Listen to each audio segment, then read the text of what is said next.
Talk to him. Classic codes, I ain't taking it slow. Forgive me, Lord, I woke up in that mode. Whether the winters were left in the cold. She said 333. Hey, we locked in. She said, so let's do it. Let's do it. I got time. Ash said, so let's spark some outrage. Is it logical for a person to be with one person forever?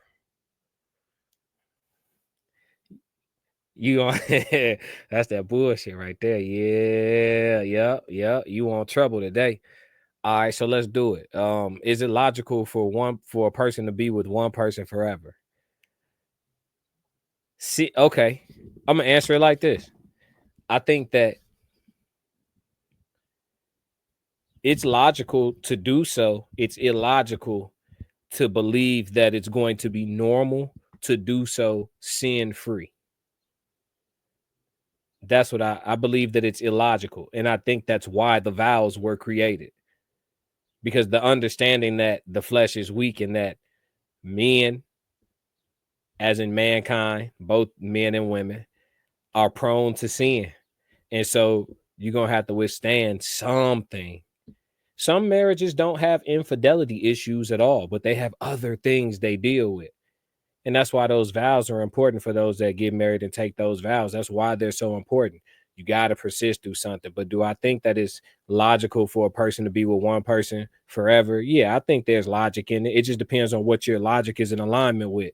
Now, do I think that it's natural? No.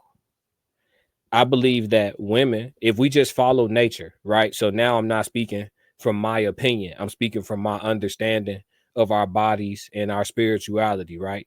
Women are designed to latch on to a man. They're designed to do so. I think it would be just biologically incorrect to say that that's not true. And then men are designed to be able to spread their seed and be able to,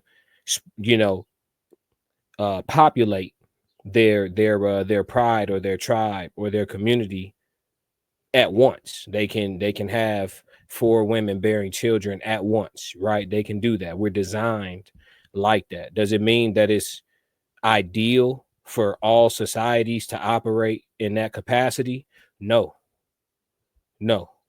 But if we're just having a conversation about nature, it's very much natural for the man to have a desire for variety, for more reasons than just lust as well, which also isn't safe to discuss. Joe Jet said 333. What up, Joe? Yes, sir. Ash said 333. Yes, Lord. Let's go. And then Ash said, every marriage I know has had infidelity issues. It's not natural to be with one person, but I get it. Marriage has designed for moral aspect. Yeah, and for sociological like structure.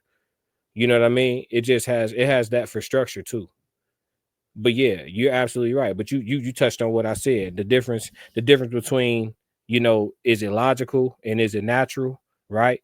You can have some logic that's in alignment with the one man, one woman concept, but nature and the way our bodies are structured, that's why men have to fight so hard to be monogamous, especially if they're a man who is ripe, of the ripe choosing, right? So women are largely, even in nature, let's move off of men and move to animals, right? The male lion that has the biggest mane and the most hair and the big fiercest and the most massive and intimidating presence and the confidence and stuff like that. That's the one that the lionesses gravitate to. And if he pull up and fight the other man that was already there and beat his ass, all the lionesses rolling with him. It's natural selection, natural order. So it's a dominance thing. And that's why women are within their rights to say they want men that are taller or a man that is more fit or a certain way because it makes them feel more confident and safe out with this person and stuff like that. Like there's an element of nature and that isn't rooted in superficiality to that attraction. So it all makes sense to me. JD said having kids is solid, but the kids' needs are tearing the couples apart. Is not taught to connect with the kids. Who should have to teach to connect with kids though? Because when people create kids, Let's talk about that. When people create kids, you know, why should they have to be taught to connect with the kids that they decided to bring into the world? That's kind of crazy. Now, the best practices to connect with the kids, or being taught ways to be more efficient parents by the elders in the family and stuff like that, for sure. But to have a mind or the intentions or the heart to want to connect with the kids, even if you're going about it, you know, inefficiently, that shouldn't have to be taught, in my opinion.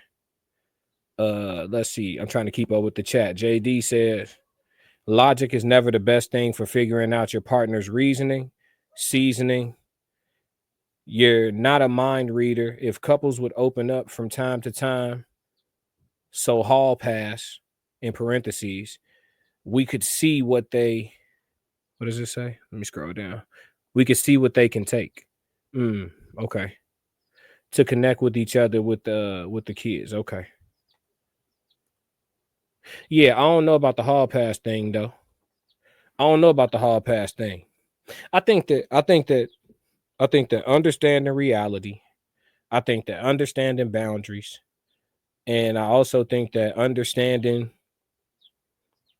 if you have an understanding of those two things, all right, we finna be together forever.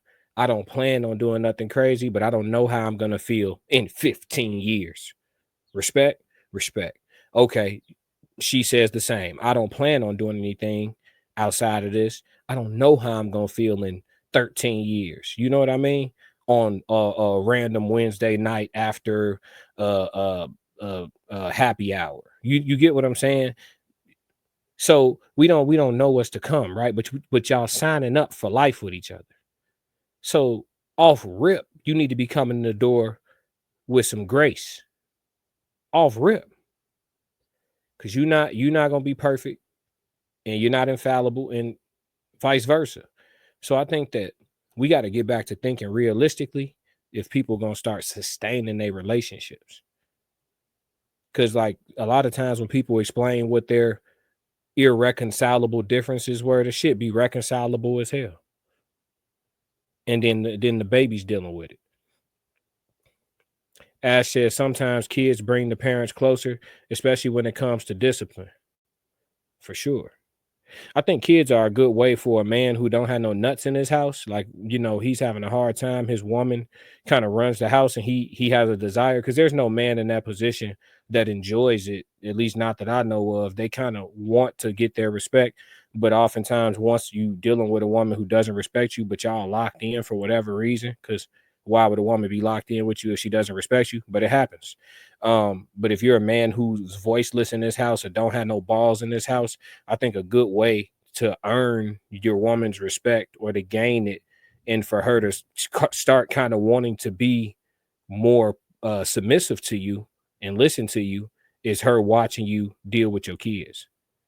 Some dudes, if you're a simp out there and you struggling with getting your household back, for lack of a better term, do it through the kids. Be strict with the kids, be disciplined with the kids, have the kids working out with you, get you some muscles, you know what I'm saying? Start taking up a whole bunch of manly shit. And when you tell the kids to do something and they listen to you like this, and she tell the kids to do something and they offer her resistance, it's gonna make her look at you a little different. That's just some advice to y'all. I seen somebody successfully gain respect from a woman who didn't respect them before. It wasn't through my personal experience. Because if a woman don't respect me, I'm just not dealing with it. I ain't proving shit. I'm not gaining or earning or none of that shit. I'm gone. Fuck you talking about? I'm too handsome for all that shit. I got real options, not this fake shit y'all talk about. I got real options. I'll get the fuck on your ass. Yeah. All right, y'all. Let's. Classic codes, I ain't taking it slow. Forgive me, Lord, I woke up in that mode. Weathered the winters when left in the cold. Hardened my heart.